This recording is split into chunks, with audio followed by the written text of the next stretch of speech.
So we're talking about the 2003 film Memories of Murder, directed by Bong Joon-ho, a director that I am familiar with. I know I've seen Parasite. Everybody's seen Parasite. Very well deservingly of a Best Picture win. I have not seen any of his other movies, but I'm looking to do that recently. I'm just getting into watching a lot of Asian films. I watched Chungking Express recently. I watched The Handmaiden. I don't know. I just felt like watching some of those movies, and I've been meaning to watch Memories of Murder for just so long now. It's been at the top of my watch list alongside There Will Be Blood, which I'll watch it eventually. I get on the daily comments about people being like, or I guess mainly these two guys at work being like, "Oh, you're watching this film, but you're not watching There Will Be Blood?" And I'm like, I know. It's not on any streaming service right now. I want to watch it in good quality. Okay, alas, we're not here to talk about There Will Be Blood. We're here to talk about Memories of Murder. So yeah, it was made in 2003 based on a real-life serial killer case in Korea, South Korea. And it was apparently one of the biggest serial killer cases in South Korea history, or at least modern history. And at the time of the release, the killer had not been caught. But to this point, I believe it was 2019 that I looked up, that he has been caught now and identified. So this film, it was made for a $2.8 million budget, that's it. The movie looks pretty flawless. It's like gritty at moments, but like it just worked for that budget style, and like, yeah, the visuals they get out of it were incredible, which is great to see. Worldwide gross was $1.1 million.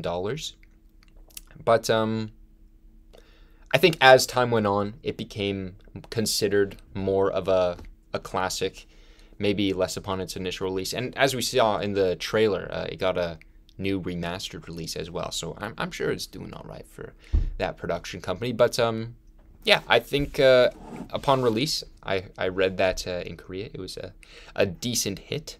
And yeah, so it was based on the I forget the name. Ha Swing.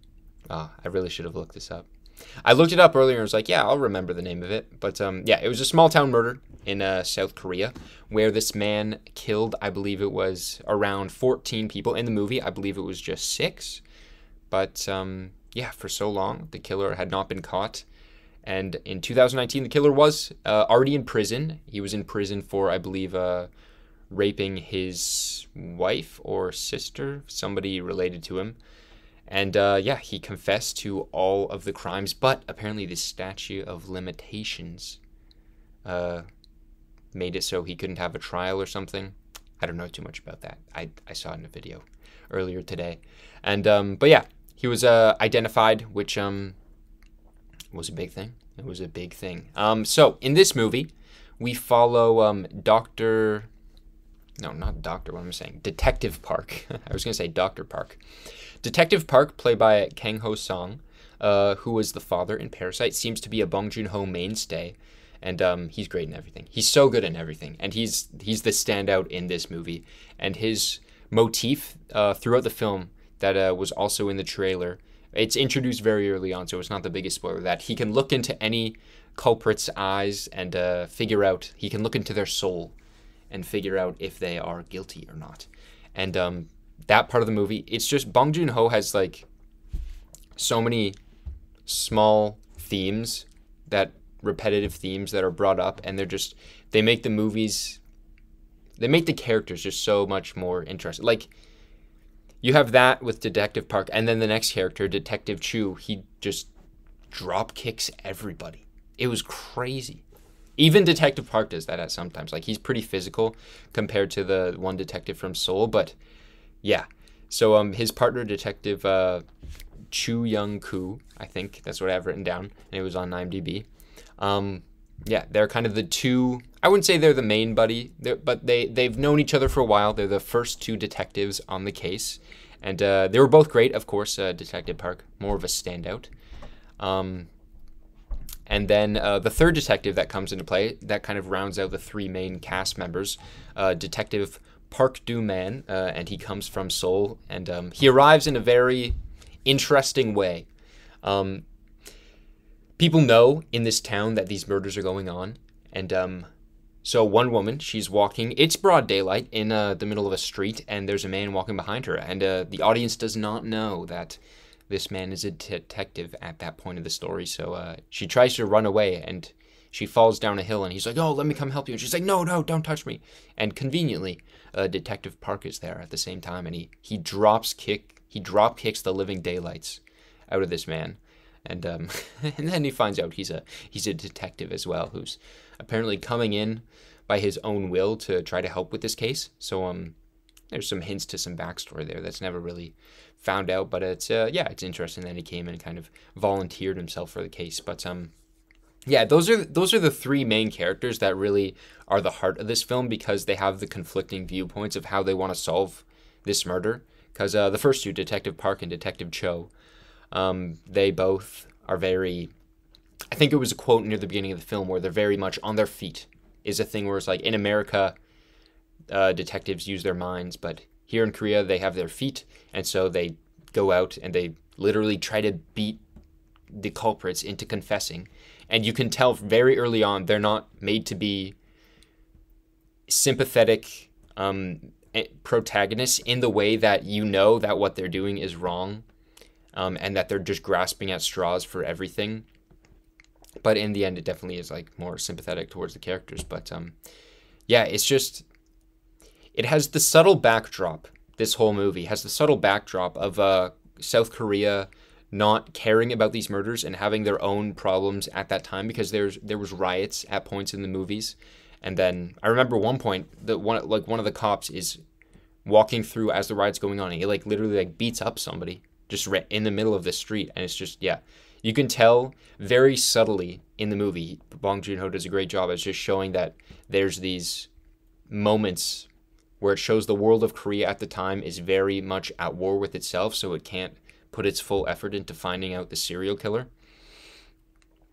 And so these two bumbling idiots are tasked with it, and it's just too much to handle.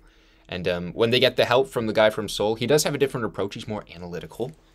He looks for clues. If the evidence isn't there, he doesn't take random confessions for matter-of-fact truth.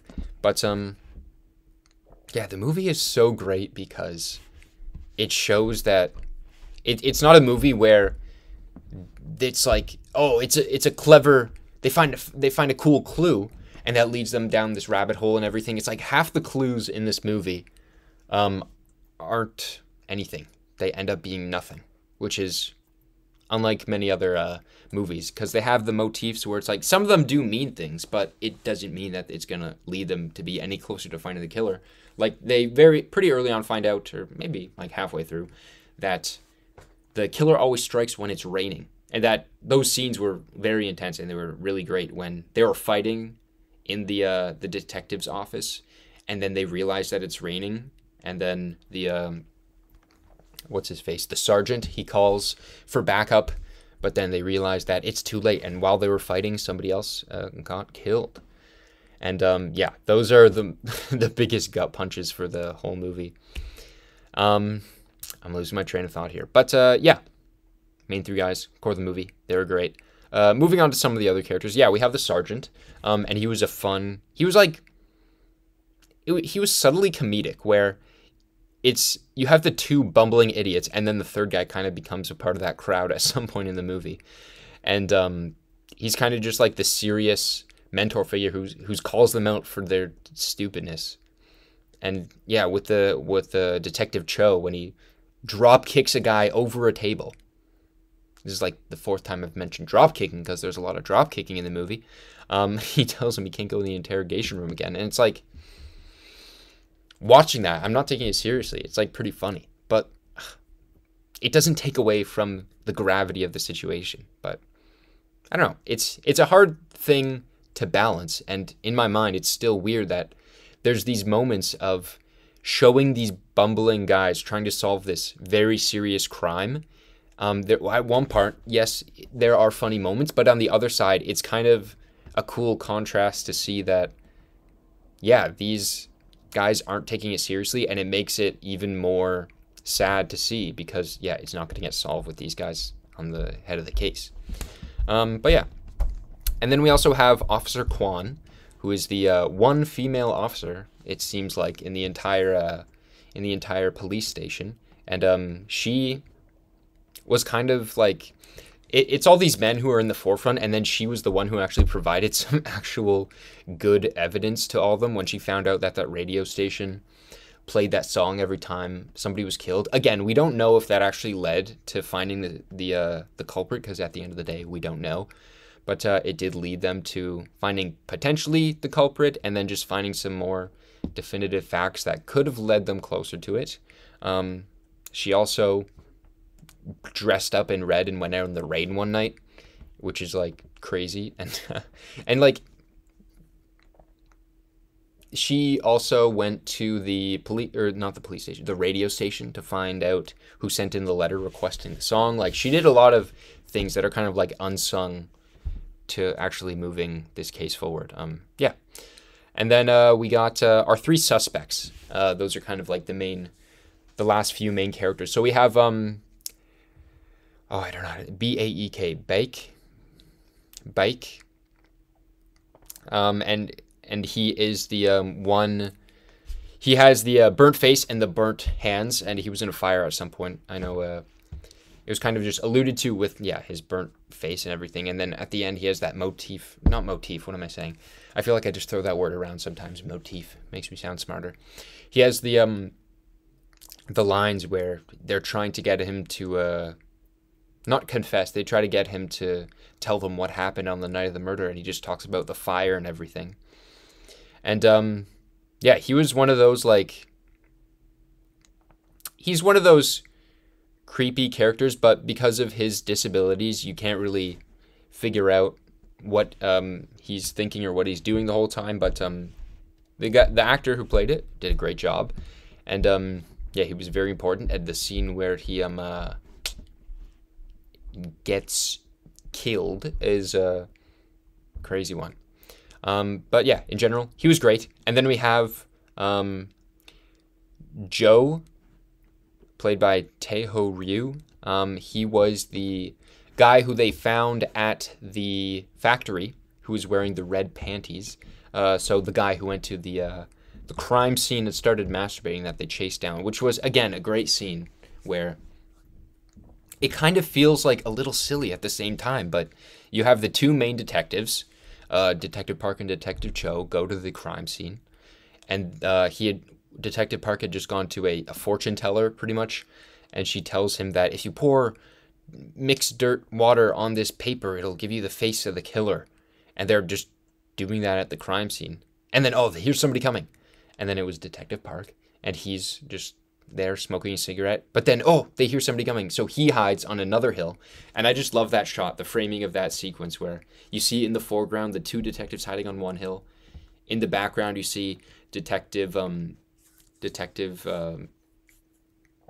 don't know that other detective's name.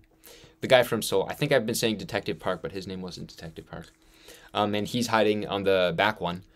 And then you have the guy, what's his face, Joe, in the middle, where the crime scene actually is, in this forest, and it's just so darkly lit, and it's just, the framing is great.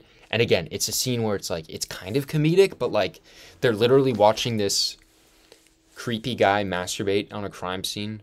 And yeah, I found his storyline the most disturbing out of all of the suspects, really, because you have people saying that, oh, he's a family guy. He seems like a great person all around. He takes cares of his sick, I don't know if it was mother or girlfriend, but yeah. And then you just have this dark side where he, yeah, is doing creepy things. And then they bring him into the police station. They like hang him upside down. I believe that was him. And then, yeah, that was, what was the thing? They released him because he didn't have soft hands. Yeah, that was really creepy because you see this man who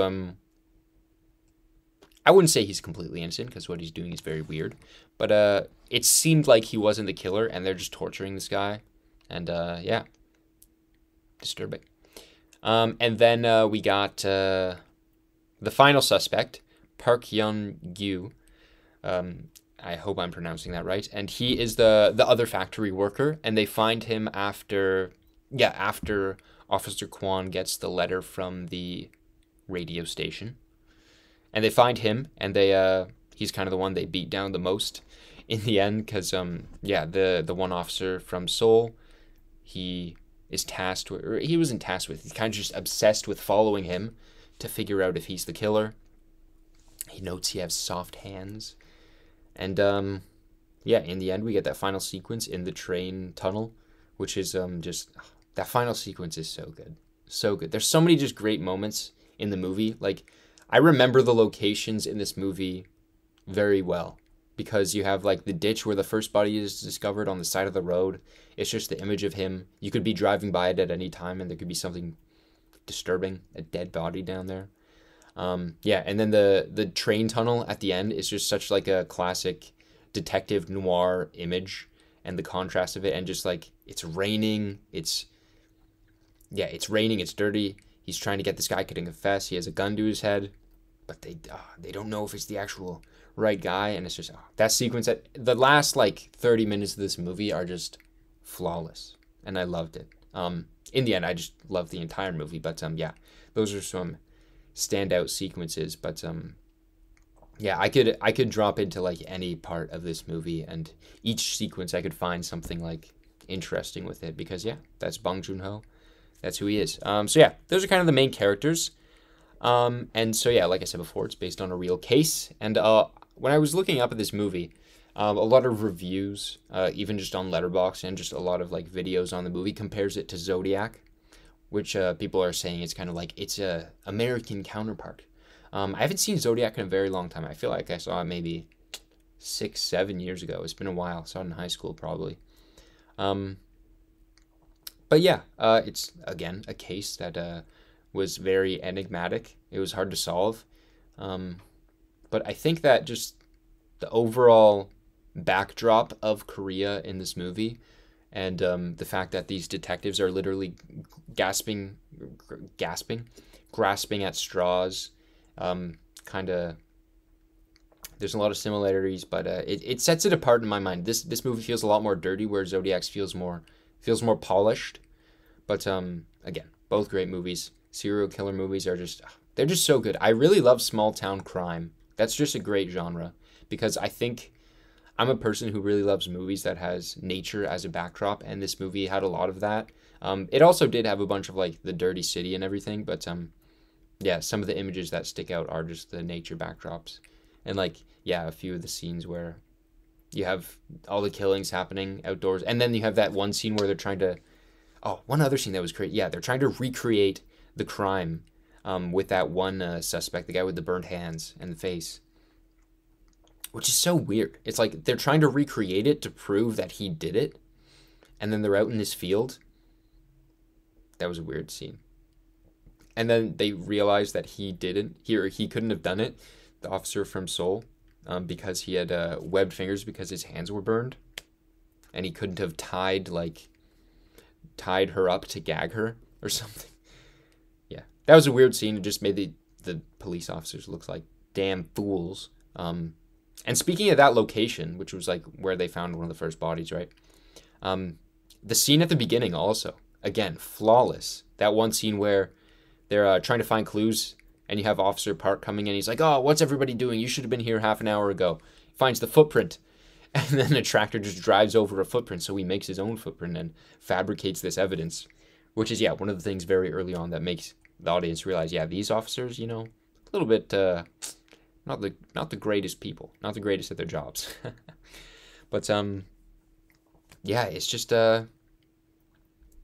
it's a great film that shows this incompetent police force that it feels like it's something that you don't see very often, where it's like, sometimes you'll have these detectives struggling, but in this movie, it's like they're literally not the greatest people. They're trying to do it for good intentions, right? But they just don't know what they're doing, which is something you don't see very often.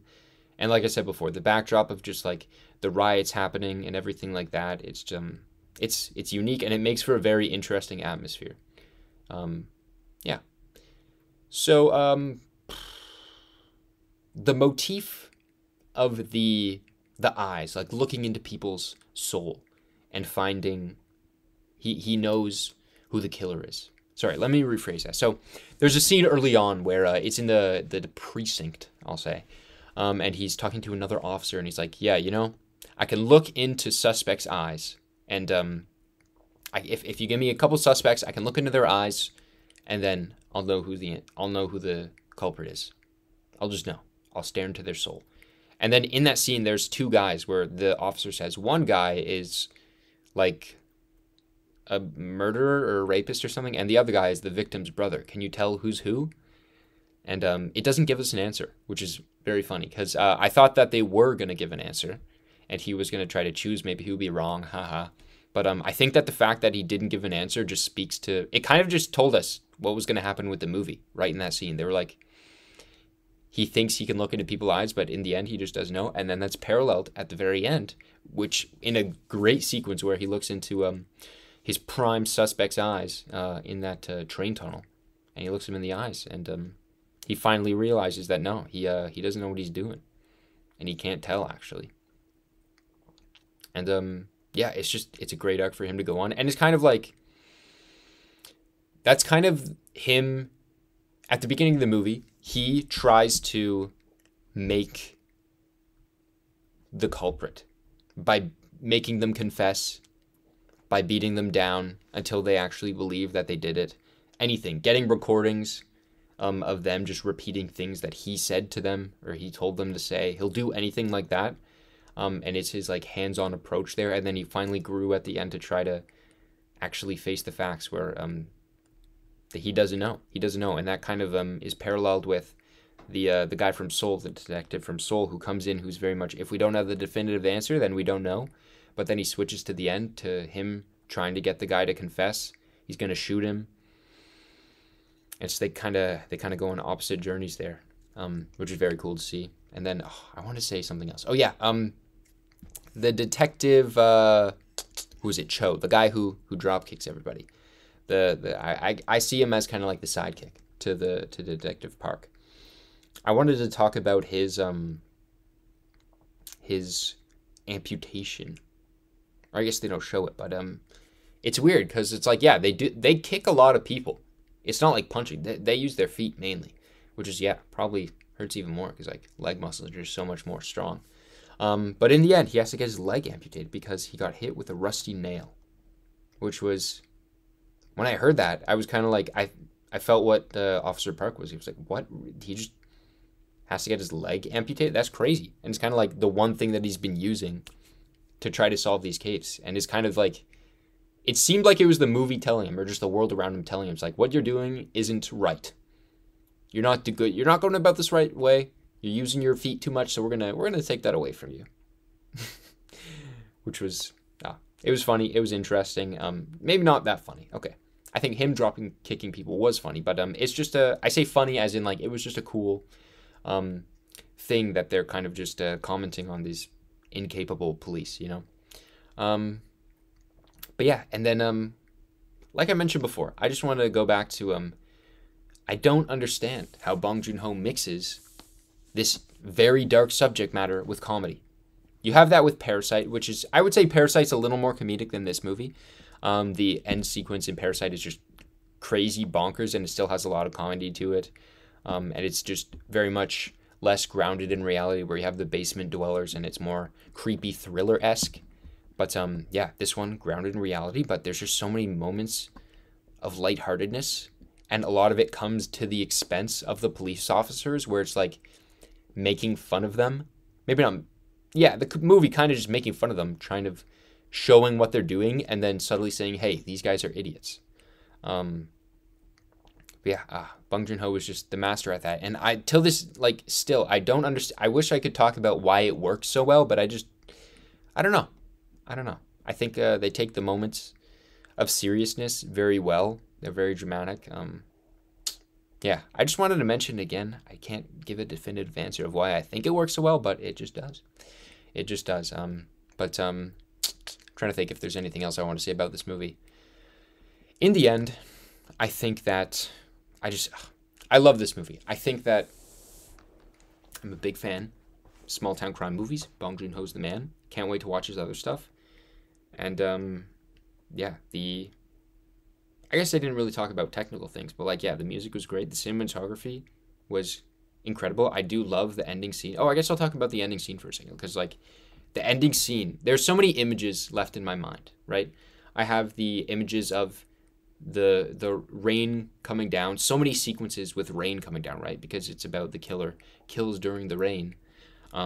Yeah, I have images of like the tunnel at the end, of the guy getting hit by the train, of okay, what was I going to talk about? The ending. I'll get to the ending in a second. I want to talk about the one sequence where you see one of the victims walking down the road, and then you hear whistling while it's raining, and then she's walking down the road, and like this jump scare got me, where there's the guy on the side of the road, and he jumps up and attacks her, and then it cuts away. That was freaky, and I jumped there. I loved it though. That was so good. Yes, I was going to talk about the ending because it's so like glossy in the ending. It's so yellow, and it feels more like angelic. You have Officer Park who moved on seemingly from this case. He's selling, what was it, juice blenders, fruit blenders or something, and he's in the car, and then he decides to take a trip down memory lane, literally.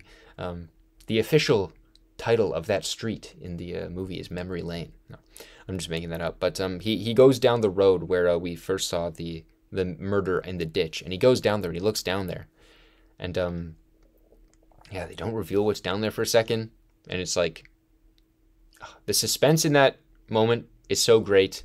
He looks down there, there's nothing there, but then the girl looks at him, little girl who's just walking by, and says, "There was a guy here just the other day." And he said he came back to look on something he did a long time ago.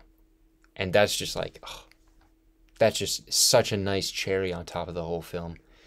And he could still be out there, but he's moved on. What's he going to do about it? And the girl says that he looked just ordinary. It could have been anybody. Which is like, yeah, maybe the main suspect still could have been it. Very much could have been. But that also means that it could literally just be anybody else. And they weren't even close. And then I read I watched a few videos about it, read some reviews where it's like the last shot, which was amazing, of him looking into the camera, because he can look into people's soul and find out who's the culprit.